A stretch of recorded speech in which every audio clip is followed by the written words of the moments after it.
This video is presented by VoiceOver Article. Perhaps you have been trading stocks for a long time. You believe that you have mastered the art known as trading and want to go even further. You think you are ready to play with the big boys now.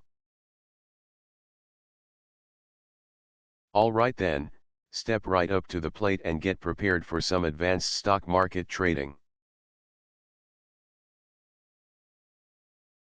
For advanced traders, using margin, selling short, getting into IPOs, and other quite sophisticated trading techniques and strategies can open a whole new world of exciting trading experiences and potential profits.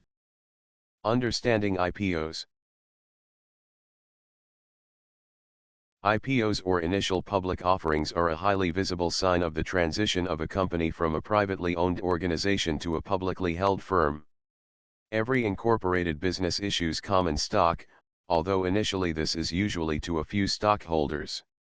In order for a company to raise necessary capital without incurring debt, one commonly used method is to sell stock to the public, thereby becoming a publicly traded company. There are two ways to potentially make money from these IPOs. First, the trader needs to get in early and buy stocks through the initial public offering, hope for a large quick increase in share price, and then sell shares for a quick profit. The other way is to sit back, watching and waiting until after the IPO has begun. See if the new stock is fairly priced. If it's reasonable, then one would purchase the stock. Shorting stocks.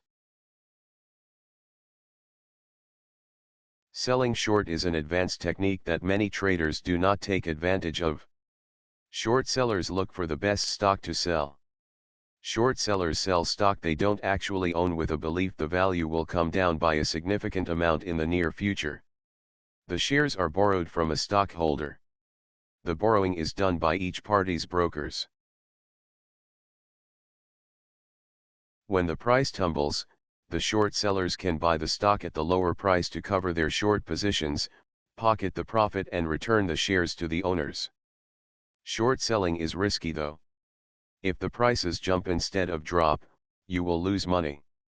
It is often difficult to easily speculate if a stock will fall. The historical tendency of the average stock is to increase in price over the long term. So the potential for loss is greater than the potential for profit, because the short seller is going against a historical norm. Margin trading. Margin accounts can permit the trader to borrow money to buy stock. Margin trading uses borrowed money to increase how much stock the trader can buy. This money can be loaned by a broker.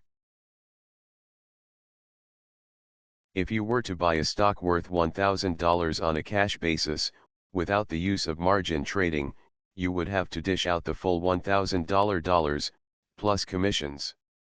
But if you margin trade, your broker can lend you up to half of the amount or $500 on many stocks, and you only need to shoulder the other $500 plus commissions and interest payments.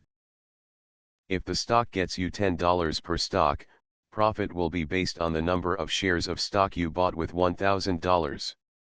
Then you can pay the broker back. If you did not margin trade, your profit would only have been for the number of shares of stock you paid for using cash.